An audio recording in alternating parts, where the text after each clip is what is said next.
Namaskaram girls. The previous classes, we have started learning rural economy, isn't it? Then we learned what is rural economy, what is rural, and the location of rural areas, and also we learned rural development, meaning of rural development, and why do we need rural development. That and also we have learned the problems faced by the rural areas. And now we are going to see the problems faced by the rural economy one by one. The major problem of the rural economy is rural poverty. As I said already, what is the meaning for poverty? Poverty is nothing but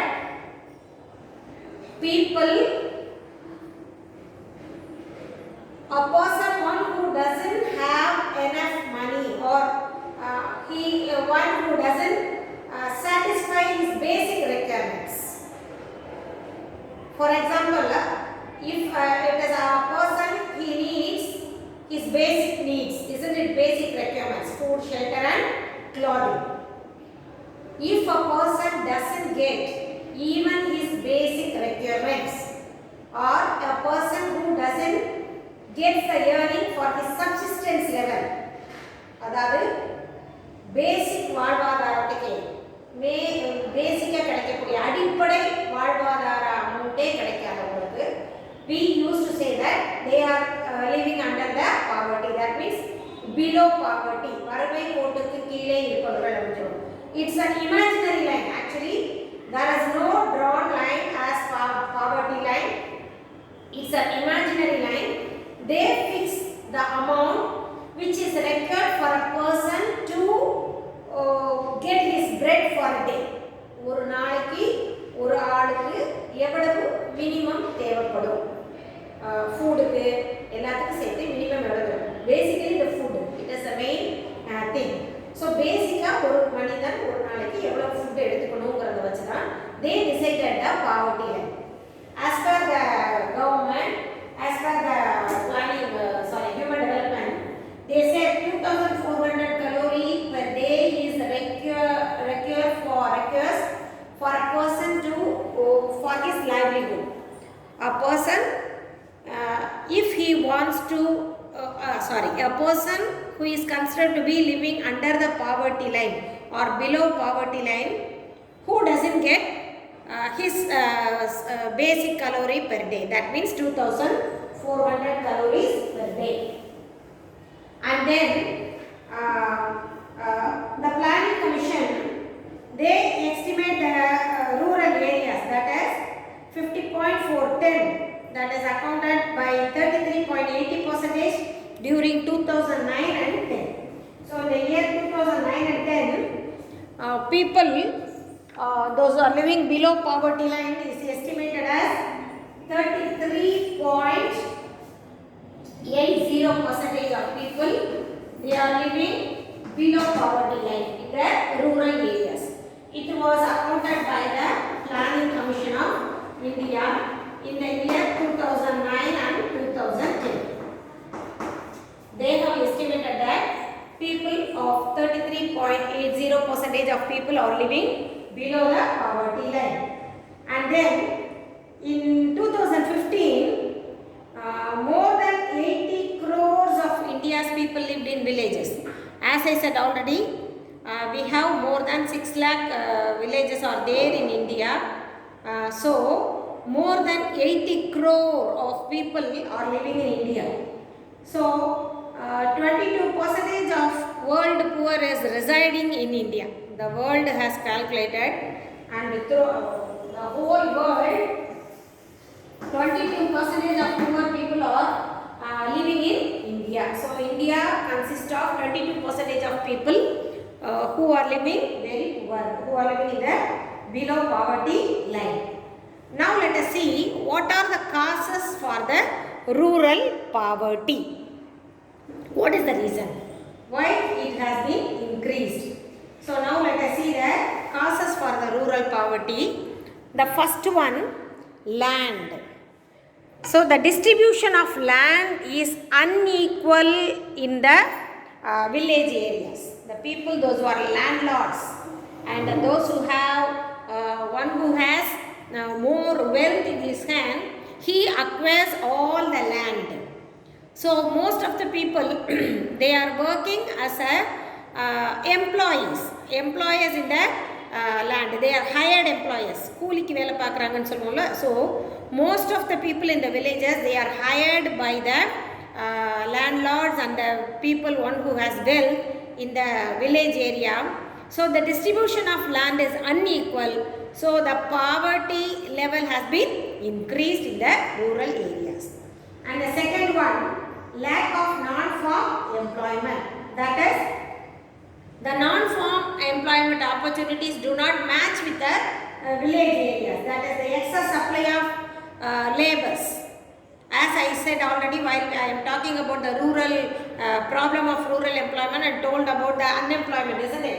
Seasonal, those things I taught you already.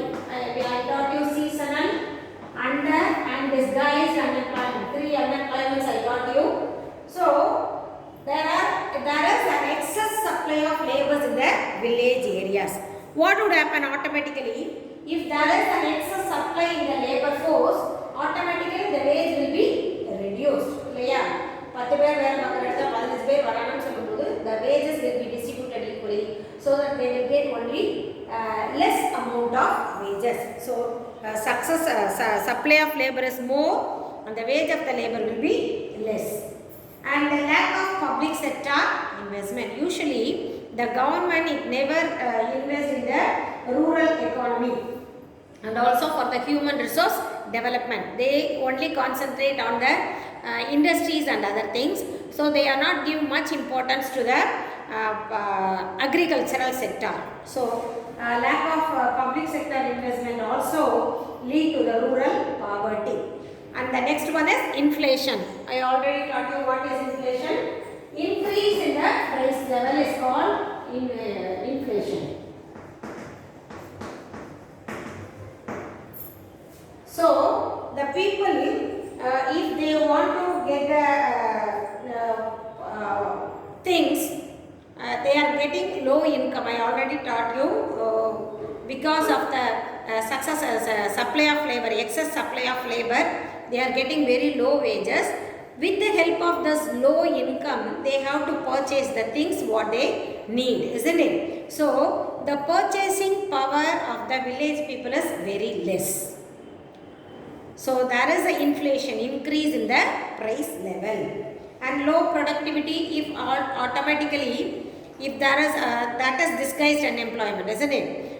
Though there is number of workers are working excess in a field, the yield, the productivity is not increasing because of the malnutrition, excess supply of labor. There will be low productivity. The low productivity leads to low income. Low income leads to low investment. So automatically they will be go down and poor become poorer there in villages. And unequal benefit of growth. The major gain of the economic development are enjoyed by the rich people. The urban rich people leading to the concentration of wealth, isn't it? The person, one who is earning more in the urban areas, he would like to invest his amount in the rural areas. So he is concentration of wealth means accumulating of wealth. So the people, one who is earning more in the cities and town sites, he is accumulating his wealth.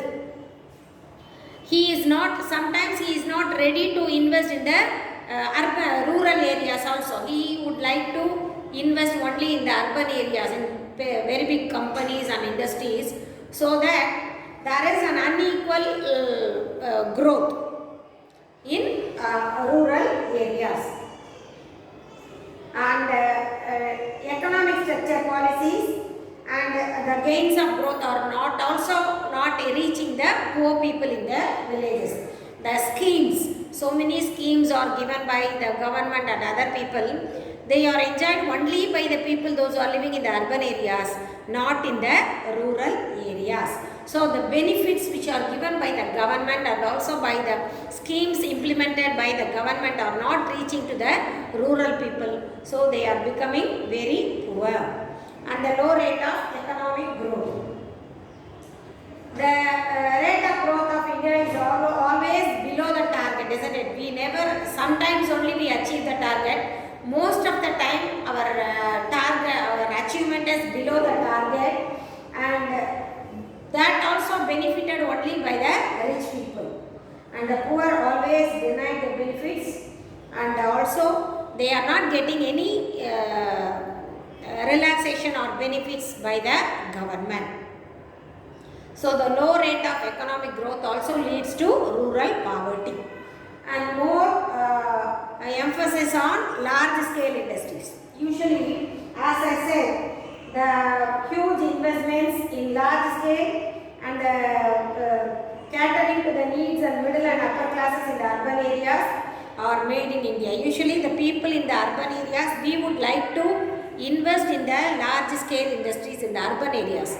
We never like to invest in the rural areas. So we are giving much importance to the urban areas, and those industries are also capital intensive. What do you mean by labor intensive and capital intensive? Capital intensive means the industries which requires more money. Capital intensive. Labor intensive means the industry which requires more labor, manpower for its production. So most of the industries in the urban areas are capital intensive. They are doing everything by machines. They never demand for a labor. Manual work is not done in the urban areas, isn't it? So there is a much number of labor forces available in the rural areas, but we people, we are investing only in the industries which requires capital intensive, which produce only capital intensive goods. That means which are manufactured only through machineries. We never depend on the human resources or manpower. So because of that, there is no requirement of people, no requirement of manpower. And the people in the villages also, they are not get any employment opportunities. Even though they are investing in the rural areas, they are making very heavy industries, large scale industries, which doesn't require the manpower. இல்லையா? இப்போ பெரிய பெரிய கரும்பாலை அந்த மாதிரி industries கிராமப்புறங்களில் ஆரம்பித்தா கூட they do not require the manpower. They depend only on the machineries. So the people in the rural areas, they do not get any employment. They always remain poor. And the last one is social evils. The social evils like customs and beliefs, isn't it? சொந்த ஊரை விட்டு போக மாட்டோம், இதை விட்டு போனால் எங்களுக்கு சரி இருக்காது, வெளியில் போய் வேலை பார்க்கக்கூடாது, அப்படி இப்படிங்கிற அந்த கஸ்டம்ஸ், பிலீஃப்ஸ், சூப்பர்ஸ்டிஷியஸ் இல்லையா, மூட நம்பிக்கைகள் நிறைய இருக்கும். அதனாலேயே அந்த மக்கள் they do not come out from their villages. These are the things they lead to the rural poverty. And then what are the steps to be taken to avoid the poverty, the remedial measures? Next we are going to see what are the remedial measures to the rural poverty. What should be done to eliminate the rural poverty, to eradicate the rural poverty? What should be done? As already we have studied, the unemployment is a major problem, isn't it? So the rural unemployment and rural poverty are interrelated. Because of poverty, they are not getting any employment. Because of their unemployment, they are become very poverty. So they are interrelated. So any one should be first, it should be eradicated. Only then we can be successful to reduce the rural poverty. What should be done? Many poverty alleviation programs has been done. வறுமை ஒழிப்பு திட்டம் கேள்விப்பட்டிருக்கியாடா? நிறைய schemes the government has implemented, modified and implemented so many schemes to eradicate the poverty. Recently he has 100 days program இருக்கு இல்லையா, 100 நாள் வேலை வாய்ப்பு திட்டம் அப்படின்னு கொடுத்தாங்க. அது அன்எம்ப்ளாய்மெண்ட் ஸ்கீம்ஸ்க்காக கொடுக்கப்பட்ட ஒரு திட்டம். ஸோ 100 நாள் வேலை வாய்ப்பு திட்டம், அப்புறம் இந்த ஏஜ்டு பீப்புளுக்கான pension, and they are offering the education, free education for the children, and the first one who gets the degree, he will get an employment opportunities. So many schemes are implemented by the government to eradicate the poverty, and some of the schemes they have given in your books. Just read that and identify it, and we will learn that also. Let me show the book. See the schemes and the year of launch. They have given 20-point program 1975, and integrated rural development program, training rural youth for TRISM, youth for self employment, சுய வேலைவாய்ப்பு திட்டம்னு கொண்டு வந்தாங்க. Food for Work program FWP 1977ல, and national rural employment program NREP, and rural landless employment guarantee program இல்லையா, நிலமில்லாதவங்களுக்கு landless employment guarantee வேலைவாய்ப்பு உறுதி திட்டம், Jawahar roster Yojana, Mahatma Gandhi national employment guarantee scheme, and there are so many schemes are given for development schemes. Pradhan Mantri Adarsh gram Sadak Yojana, Bharat Nirman Yojana, Indira Awas Yojana. ஆவாஸ்ங்கிறது வந்து வீடு கொடுக்கறது. இந்திரா ஆவாஸ் யோஜனாவில் தான் the government has introduced schemes, and now recently the Modi government has announced that Modi Pradhan Mantri Awas Yojana, they are providing 2 lakhs. If you want to build a house, the government will give you 2 lakhs. The remaining amount should be paid by you. That Awas Yojana scheme the Modi government has brought now, and Jawaharlal Nehru National Urban Renewal, and Rajiv Awas Yojana, National Rural Health Mission, National Rural Livelihood Mission, National Food Security Scheme. So many schemes like this, they were implemented by the government. Both the poverty eradication schemes and also the development schemes are given by the government, implemented by the government to eradicate the poverty. So next we are going to see the rural unemployment. As I said, poverty and unemployment are interrelated. Both has the same causes and other things that we will see in the next class. Thank you.